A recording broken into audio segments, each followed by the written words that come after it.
सुनिए, मेरा नाम रोहन है। क्या आप मुझे बता सकती हैं कि आप कंप्यूटर से कौन कौन सी सेवाएं प्रदान करती हैं?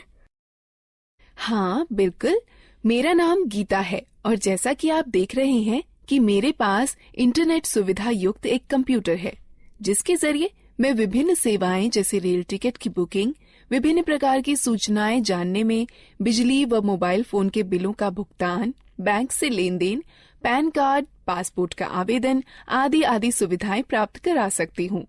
अच्छा, इसका मतलब मेरे गाँव वालों को इन कामों के लिए शहर जाने की जरूरत नहीं है?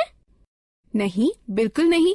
यदि गांव में इंटरनेट युक्त कंप्यूटर सुविधा उपलब्ध है, तो गांव वालों को इन सुविधाओं को प्राप्त करने हेतु शहर जाने की आवश्यकता नहीं है। अरे, ये तो बहुत ही अच्छा है।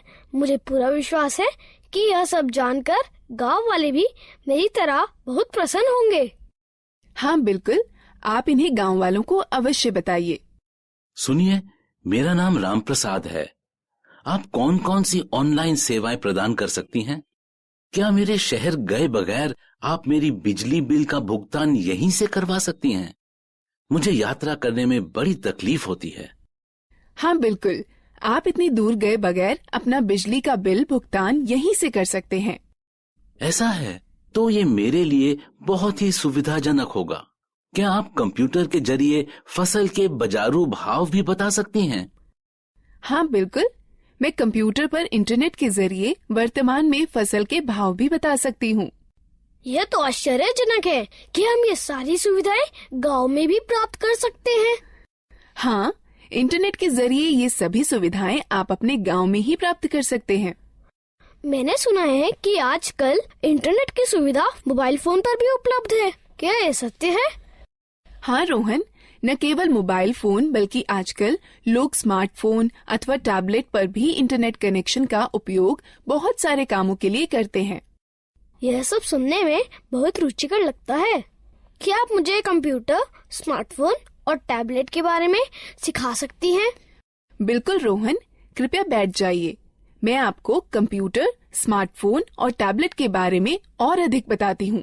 बाकी आप लोग भी बैठ जाइए, जिससे मैं आप सभी को डिजिटल यंत्रों के बारे में और अधिक बता सकूं। सबसे पहले हम यह सीखते हैं कि कंप्यूटर क्या है।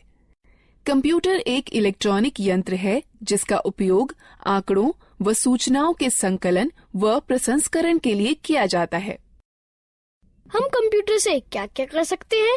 कंप्यूटर के जरिए मीलों दूर रहने वाले परिवार के सदस्यों व मित्रों से जुड़ा जा सकता है। रेल टिकट बुक कराए जा सकते हैं, बैंक खाते में लेन देन किया जा सकता है, सूचनाएं एकत्रित की जा सकती हैं, खेल खेले जा सकते हैं, गाने सुने जा सकते हैं और सिनेमा पिक्चर देखी जा सकती है। अब हम कंप्यूटर व उसके विभिन्न हिस्सों के बारे में सीखते हैं। A computer is divided into two parts, hardware and software. The computer and all the equipment connected to it are called hardware. Software is the set of instructions that the computer follows in performing a task. आपका मतलब है कि screen पर दिखने वाले सभी icons software होते हैं? हाँ रोहन, सॉफ्टवेयर कंप्यूटर में प्रोग्राम होते हैं जिनसे हम भांति भांति के काम करते हैं। अब हमें विभिन्न उपकरणों के विषय में जानना चाहिए जिनसे कंप्यूटर बनता है। कंप्यूटर के 3 अंग होते हैं।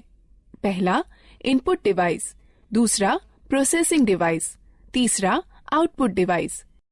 जैसे एक ट्रैक्टर को चलने के लिए डीजल अथवा पेट्रोल की आवश्यकता होती है, ठीक उसी तरह कंप्यूटर में डाटा भरने, निर्देश अथवा सूचनाएं संकलित कर विभिन्न कार्य करने के लिए उपकरणों की आवश्यकता होती है। Devices which are used to insert data, instructions or information into a computer are called input devices. इन चित्रों को देखो, ये कुछ इनपुट डिवाइसें हैं जिनका प्रयोग कंप्यूटर में होता है। ये इनपुट डिवाइस निम्न हैं: pen drive, mouse, keyboard, CD, microphone. Keyboard और माउस प्राथमिक इनपुट डिवाइसें हैं। यह बिल्कुल टाइपराइटर के कीबोर्ड की तरह दिखता है।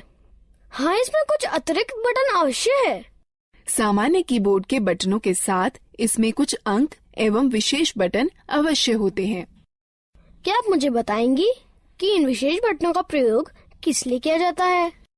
अंक बटनों की सहायता से कैलकुलेटर की भांति कंप्यूटर में अंक भरे जाते हैं। नेविगेशनल बटन मार्गदर्शक बटन होते हैं जो मॉनिटर पर पेज देखने में सहायक होते हैं। प्रोग्राम में पेज अप बटन विषय के दिखने वाले भाग और कर्सर को स्क्रीन पर आगे बढ़ाता है। प्रोग्राम में पेज डाउन बटन विषय के दिखने वाले भाग और कर्सर को स्क्रीन पर पीछे करता है। प्रोग्राम में होम बटन कर्सर को विषय के आरंभ में ले जाता है। प्रोग्राम में एंड बटन कर्सर को विषय के अंतिम लाइन में ले जाता है। प्रोग्राम में ये तीनों बटन संपादन बटन कहे जाते हैं, जो कंप्यूटर में पठनीय विषय में संशोधन करने में सहायक होते हैं। ज्यादातर लेख संपादन प्रोग्रामों इंसर्ट बटन का प्रयोग किसी लेख में शब्दों को भरने और लिखावट पर शब्दों के पुनर्लेखन में होता है। डिलीट बटन लेख संपादन प्रोग्रामों में एक एक कर अक्षर दाईं ओर मिटाता है। बैकस्पेस बटन लेख संपादन प्रोग्रामों में एक एक कर अक्षर बाईं ओर मिटाता है। ये 4 बटन किस काम के लिए प्रयोग किए जाते हैं? ये चारों बटन दिशा निर्देशक बटन कहलाते हैं। ज्यादातर लेख संपादन प्रोग्रामों में ऊपर की तरफ तीर के निशान वाला बटन कर्सर को स्क्रीन पर ऊपर की ओर ले जाता है। ज्यादातर लेख संपादन प्रोग्रामों में नीचे की तरफ तीर के निशान वाला बटन कर्सर को स्क्रीन पर नीचे की ओर ले जाता है। ज्यादातर लेख संपादन प्रोग्रामों में बाईं की तरफ तीर के निशान वाला बटन कर्सर को स्क्रीन पर बाईं की ओर ले जाता है। ज्यादातर लेख संपादन प्रोग्रामों में दाईं की तरफ तीर के निशान वाला बटन कर्सर को स्क्रीन पर दाईं की ओर ले जाता है। क्या तुम F1 से F12 तक के बटनों को देख रहे हो? यह बटन फंक्शन बटन कहलाते हैं। यह बटन कंप्यूटर पर सक्रिय प्रोग्राम के अनुसार निर्दिष्ट किए गए विशेष कार्य को निष्पादित करते हैं। ज्यादातर प्रोग्रामों में एस्केप बटन चल रही प्रक्रिया समाप्त कर देता है। कंट्रोल और अल्टरनेट बटन क्रिया परिवर्तन बटन है, जो ज्यादातर प्रोग्रामों में विशिष्ट कार्य और माउस की क्रिया को या तो परिवर्तित कर देते हैं या तो बढ़ा देते हैं। विंडो बटन विंडोज के स्टार्ट मेनू को सक्रिय कर देता है। यह बिल्कुल वैसे ही होता है जैसे कि टास्क बार के स्टार्ट बटन पर क्लिक करने से होता है। अब तक हमने कीबोर्ड के विभिन्न बटनों के बारे में सीखा। अब हम माउस के बारे में सीखते हैं। माउस एक दिखाने, निर्देशन करने वाला यंत्र है, जिसका प्रयोग कंप्यूटर स्क्रीन पर दिखने वाले विषय आइकन्स को इंगित कर उनसे परस्पर संबंध बनाने में होता है।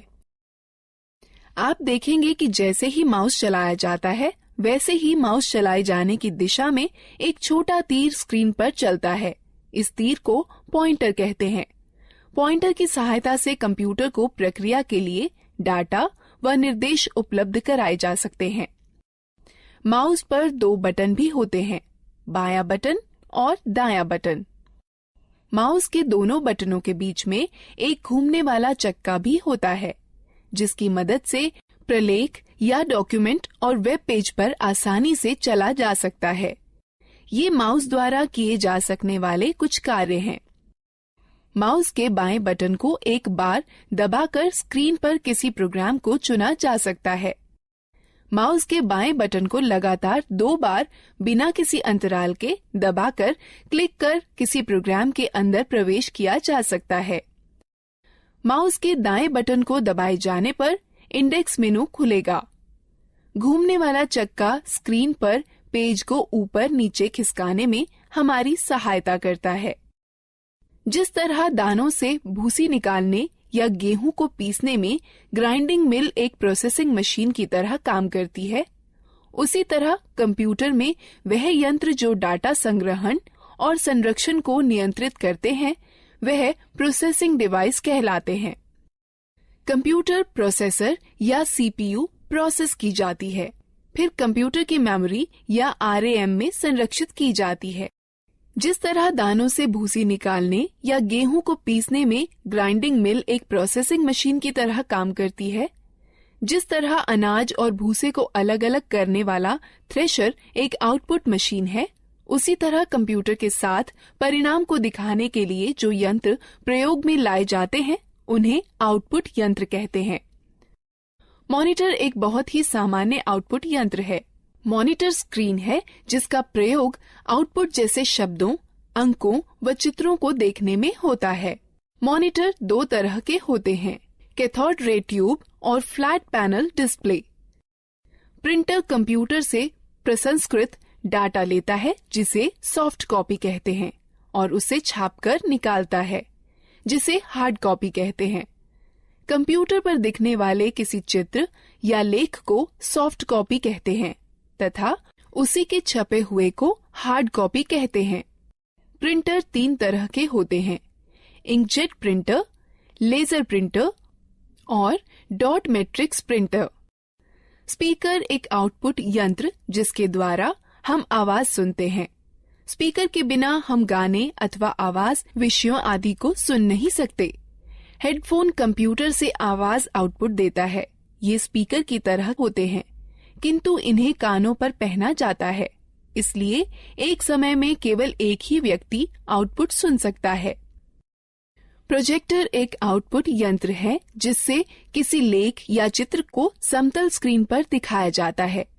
अधिकतर प्रोजेक्टर का प्रयोग सम्मेलनों में या प्रस्तुतिकरण में होता है जिसके द्वारा प्रदर्शित होने वाले कई लोग एक साथ देख सकते हैं। अब तक हमने कई तरह की इनपुट प्रोसेसिंग व आउटपुट डिवाइसों के बारे में जाना है। अब हम लोग मजेदार गतिविधि में भाग। प्रत्येक प्रश्न के लिए सही विकल्प चुनें। सही है, अच्छा प्रयास।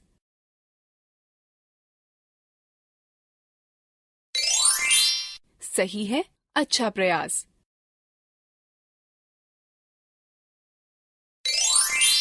सही है, अच्छा प्रयास। सही है, अच्छा प्रयास। दीदी, कंप्यूटर सारा डाटा कहाँ संचित करता है? जिस तरह तुम्हारा दिमाग बहुत सी आवश्यक चीजों को याद रखने में तुम्हारी मदद करता है, उसी तरह कंप्यूटर डाटा संचित करता है जिसे कंप्यूटर मेमोरी कहते हैं। कंप्यूटर की मेमोरी दो तरह की होती है, प्राथमिक अथवा मुख्य मेमोरी और द्वितीयक मेमोरी। मुख्य प्राथमिक मेमोरी बहुत तेज है, इसे रैम कहते हैं। इसका अर्थ रैंडम एक्सेस मेमोरी अथवा रैम होता है। कंप्यूटर की गति रैम पर निर्भर करती है। डाटा और निर्देश मुख्य मेमोरी में संचित रहते हैं, जहां से ये प्रोसेस कर रिजल्ट प्राप्त करने के लिए सीपीयू में पुनः प्राप्त किए जा सकते हैं। रैम वह मेमोरी होती है जहां सारे प्रोग्राम संचित किए जाते हैं। कंप्यूटर की गति रैम पर निर्भर होती है। कैश मेमोरी वह मेमोरी है जो रैम का अंग होती है और प्रोसेसर के बहुत पास होती है। इसका प्रयोग प्रोसेसिंग गति को सुधारने में किया जाता है। प्राथमिक मेमोरी सीमित होती है, इसलिए असीमित डाटा को सुरक्षित करने के लिए द्वितीयक मेमोरी का प्रयोग करते हैं। चूंकि कंप्यूटर द्वितीयक मेमोरी पर सुरक्षित डाटा को सीधे प्रोसेस नहीं कर सकता, अतः प्रोसेस करने के लिए पहले रैम पर उसकी नकल तैयार की जाती है। ये कुछ डिवाइस हैं जो द्वितीयक मेमोरी की तरह कार्य करती हैं: पेन ड्राइव, हार्ड डिस्क और डीवीडी। तो एक कंप्यूटर डाटा को अपनी मेमोरी में कैसे सुरक्षित करता है? कंप्यूटर सभी सूचनाएं केवल दो अंकों 0 और 1 में संचित करता है। एक अकेली बाइनरी डिजिट अर्थात 1 अथवा 10 को बिट कहते हैं। 8 बिट्स के ग्रुप को एक बाइट कहते हैं। इस सारणी को देखो, इसमें बिट्स और बाइट्स के बीच के संबंध को दिखाता है। निर्देश जो कार्य पूरा करने और हार्डवेयर को नियंत्रित करने के लिए प्रयोग किए जाते हैं, सॉफ्टवेयर कहलाते हैं। सॉफ्टवेयर प्रोग्राम्स निर्देशों का योजनाबद्ध क्रमवार समूह है जो कंप्यूटर को निर्देशित करते हैं कि क्या करना है और कैसे करना है। सॉफ्टवेयर दो प्रकार के होते हैं, एप्लीकेशन सॉफ्टवेयर और सिस्टम सॉफ्टवेयर। एप्लीकेशन सॉफ्टवेयर वो प्रोग्राम होते हैं जो उपयोगकर्ता को कंप्यूटर में विशिष्ट कार्य को पूरा करने में मदद करते हैं। माइक्रोसॉफ्ट वर्ड और open office draw application software के उदाहरण हैं, जो प्रोग्राम कंप्यूटर हार्डवेयर से सीधे जुड़े होते हैं। सिस्टम सॉफ्टवेयर कहलाते हैं। कंप्यूटर चलाने के लिए आपको एक ऑपरेटिंग सिस्टम की आवश्यकता होती है, जो एक सिस्टम सॉफ्टवेयर है। हमारे आगे बढ़ने से पहले इस एक्टिविटी में भाग लेते हैं। प्रत्येक प्रश्न के लिए सही विकल्प चुनें। सही है, अच्छा प्रयास।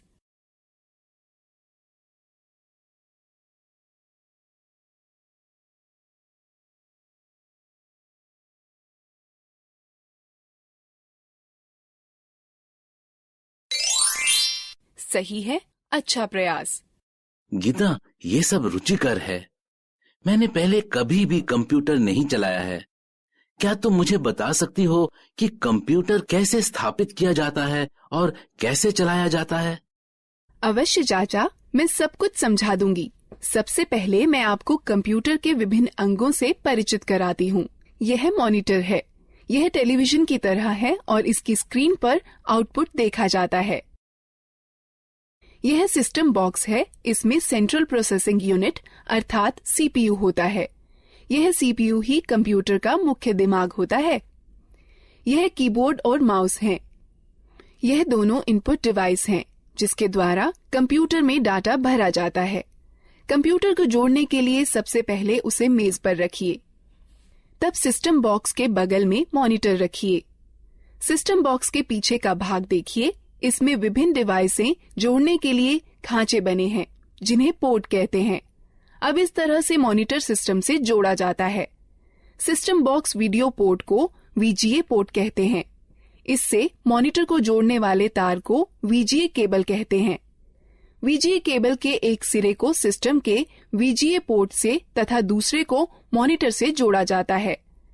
कीबोर्ड दो प्रकार के कनेक्टर वाले होते हैं, PS2 कनेक्टर अथवा USB कनेक्टर। कीबोर्ड को कनेक्ट करने के लिए उसके कनेक्टर को सिस्टम के उपयुक्त पोर्ट में जोड़ा जाता है। माउस 3 प्रकार के कनेक्टर वाले होते हैं, PS2 कनेक्टर, USB कनेक्टर अथवा सीरियल कनेक्टर। माउस को कनेक्ट करने के लिए उसके कनेक्टर को सिस्टम के उपयुक्त पोर्ट में जोड़ा जाता है। उसी तरह यदि आप प्रिंटर को जोड़ना चाहते हैं तो उसके कनेक्टर, जो इन दो में से किसी एक प्रकार का हो सकता है, समानांतर पोर्ट अथवा USB पोर्ट को सिस्टम के उपयुक्त पोर्ट में जोड़ दें। अब हम कंप्यूटर को बिजली के मेन बोर्ड से कैसे जोड़ सकते हैं? कंप्यूटर 2 बिजली सप्लाई के तारों के साथ आता है। एक बिजली सप्लाई तार को सिस्टम यूनिट के बिजली सप्लाई प्लग में तथा दूसरे तार को मॉनिटर के पोर्ट से प्लग करें। उसके बाद दोनों तारों को बिजली के पोर्ट से या UPS से जोड़ें। क्या आप हमें दिखा सकती हैं कि कंप्यूटर को कैसे जोड़ते हैं? बिल्कुल। कंप्यूटर चालू करने के लिए निम्न कार्यवाहियों का अनुसरण करें। पहले सिस्टम यूनिट व मॉनिटर दोनों की बिजली सप्लाई चालू करें। तब सिस्टम यूनिट का पावर बटन दबाकर उसे चालू करें व मॉनिटर का पावर बटन दबाकर उसे चालू करें। अब कुछ क्षण इंतजार करें और देखें कि मॉनिटर पर डिस्प्ले आने लगा है। इसे बूट स्क्रीन कहते हैं। धीरे धीरे सभी सॉफ्टवेयर लोड हो जाएं तो कंप्यूटर प्रयोग के लिए तैयार है। धन्यवाद गीता। पहली बार न केवल कंप्यूटर को देखा है बल्कि उसे चालू करना भी सीखा है। हाँ, कंप्यूटर के विषय में यह सब बताने के लिए धन्यवाद दीदी। अब क्या आप हमें मोबाइल फोन व टैबलेट के बारे में भी बता देंगी? बिल्कुल रोहन, मैं तुम्हें सिखाऊंगी कि मोबाइल फोन व टैबलेट कैसे चलाते हैं। हाँ, मैं भी इन चीजों के बारे में सीखना चाहता हूँ। पहले हम मोबाइल फोन व टैबलेट के विभिन्न अंगों, कार्यों व उपयोगों के बारे में जानते हैं। जैसे आप जानते हैं कि बेसिक मोबाइल फोन एक ऐसा यंत्र है जिससे आप कॉल कर सकते हैं, कॉल प्राप्त कर सकते हैं व मैसेज लिखकर भेज सकते हैं व प्राप्त कर सकते हैं। आधुनिक मोबाइल फोनों में कई तरह की विशेषताएं होती हैं, जैसा कि इंटरनेट, खेल, कैमरा, वीडियो गेम और मार्ग निर्देशन प्रणाली। यह फोन स्मार्टफोन कहलाते हैं। कुछ मोबाइल फोनों में 2-2 सिम कार्ड एक साथ ही फिट हो जाते हैं। इन्हें डुअल सिम फोन कहते हैं। फोन के विभिन्न अंगों को देखें।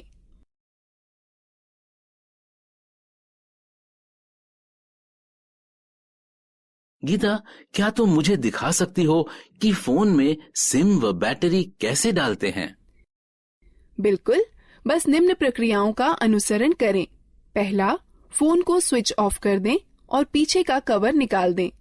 उसके बाद फोन की बैटरी निकाल दें। तब सिम खांचे में सिम डाल दें। अंत में बैटरी व कवर पुनः लगा दें और फोन को चालू करें। धन्यवाद गीता, मुझे फोन की बैटरी चार्ज करने में भी समस्या होती है। चिंता न करें, बस निम्न प्रक्रियाओं का अनुसरण करें। पहला, चार्जर को दीवार पर बिजली के बोर्ड में लगाएं। तब चार्जर को फोन में लगाएं। कुछ समय बाद जब मोबाइल बैटरी फुल दिखाए तो पहले चार्जर को फोन से निकालें, फिर दीवार से निकालें। मैं आपको सिखाती हूँ कि फोन के बटनों को लॉक व अनलॉक कैसे किया जाता है। हमें बटनों को लॉक क्यों करना चाहिए? चाचा, जब आप लंबे समय तक फोन का प्रयोग न कर रही हों तो उसे लॉक करके रखना अच्छा होता है। इसकी यह प्रक्रिया है। फोन लॉक करने के सिलेक्ट मेन्यू पर जाइए और स्टार बटन दबाइए। अब ये लॉक कैसे खुलेगा? इसे खोलने के लिए फोन का अनलॉक बटन दबाइए और तब स्टार बटन दबाइए। मेरे पास ये नया मोबाइल है और मुझे यहाँ तक नहीं पता है कि इसकी विशेषताएं कैसे देखें।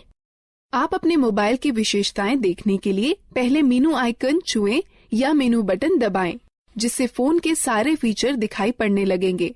और पीछे जाने के लिए पीछे आइकन को छुएं या बटन को दबाएं। पुनः आरंभ में जाने के लिए होम आइकन को छुएं या बटन को दबाएं। बेसिक फोन अथवा टच स्क्रीन फोन रिंगटोन घंटी बदलने के लिए निम्न प्रक्रिया अपनाएं। बेसिक फोन के लिए पहले मेनू चुनें, फिर सेटिंग, तब टोन चुनें और फिर खिसक कर रिंगटोन पर जाएं। तब गैलरी खोलने के लिए खिसक कर गैलरी पर जाएं, जहां पर कई रिंगटोनों की सूची दिखाई देगी। अब आप अपनी इच्छा अनुसार टोन का चयन कर सकते हैं। टच स्क्रीन फोन रिंगटोन बदलने की प्रक्रिया। पहला, होम आइकन को छुएं, फिर मेनू आइकन को छुएं, फिर पर्सनलाइजेशन सेटिंग्स आइकन को छुएं, फिर सेटिंग आइकन को छुएं, फिर प्रोफाइल सेटिंग आइकन को छुएं। तब रिंगटोन या नोटिफिकेशन रिंगटोन आइकन को छुएं। तब रिंगटोन की सूची में खिसक कर अपनी इच्छानुसार रिंगटोन चुनें। तब ठीक ओके आइकन को छुएं। मैं अपने फोन में अलार्म सेट करना चाहता हूँ। क्या सुबह जल्दी अलार्म सेट करने में आप मेरी मदद कर सकती हैं? निम्न प्रक्रिया से आप स्वयं कर सकते हैं। बेसिक फोन के लिए पहले मेनू में अनुपयोग चुनें, फिर अलार्म घड़ी, उसके पश्चात अलार्म का समय सेट करके सेव चुनें, फिर खिसक कर रिंगटोन पर जाएं। यदि आप अलार्म को दोहराना चाहते हैं तो चयन के विकल्प में जा दोहराना, फिर दिनों का चयन कर संपन्न चुनें। टच स्क्रीन फोन में निम्न प्रक्रिया अपनाएं। पहले मेनू को छुएं, तब घड़ी को छुएं, तब अलार्म को छुएं, अलार्म का समय सेट करके सेव चुनें। दीदी, क्या आप हमें टैबलेट के बारे में बता सकती हैं? हाँ जरूर, मैं अभी बताने ही वाली थी। टैबलेट एक कॉम्पैक्ट डिवाइस है जो एक स्मार्टफोन अथवा एक लैपटॉप अथवा कंप्यूटर की तरह है। आजकल टैबलेट अपने सुविधाजनक आकार और फीचर के सरल उपयोग के कारण बहुत लोकप्रिय हो गए हैं। इनका उपयोग हम इंटरनेट पर ब्राउजर, मेल चेक करना, डाउनलोड और किताबें पढ़ने, गेम खेलने, वीडियो देखने के अलावा संगठक के रूप में किया जा सकता है। टैबलेट विभिन्न प्रकार के होते हैं। यहाँ पर कुछ हैं। बुकलेट टैबलेट पीसी का सबसे सरलतम रूप है, जो किताब की तरह दिखता है।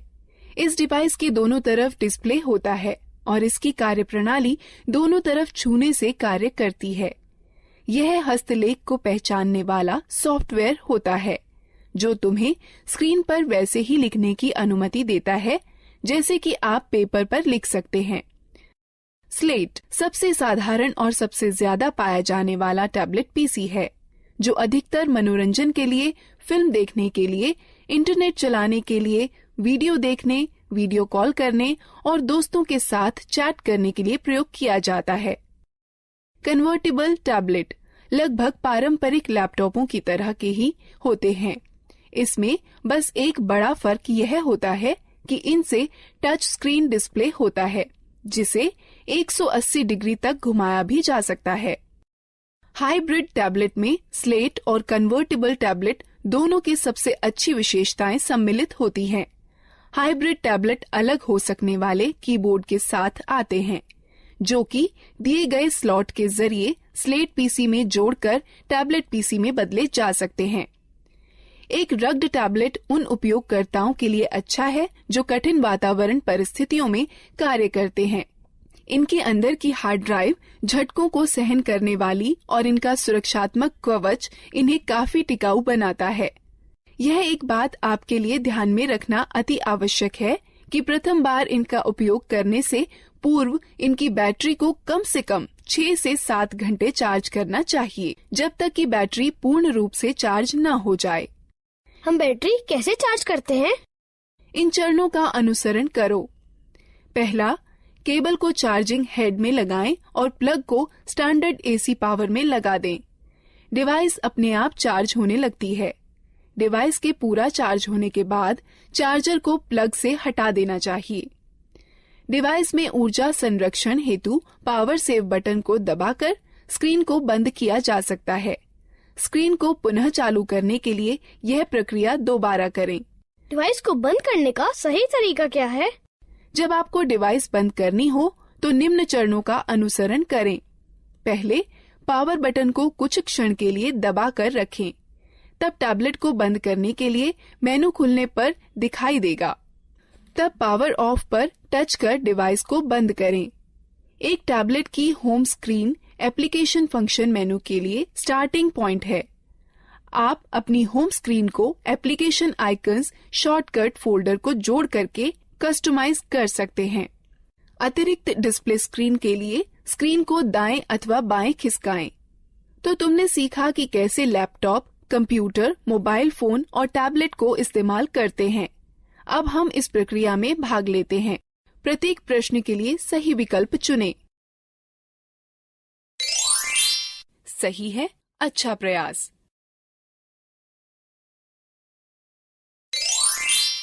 सही है, अच्छा प्रयास।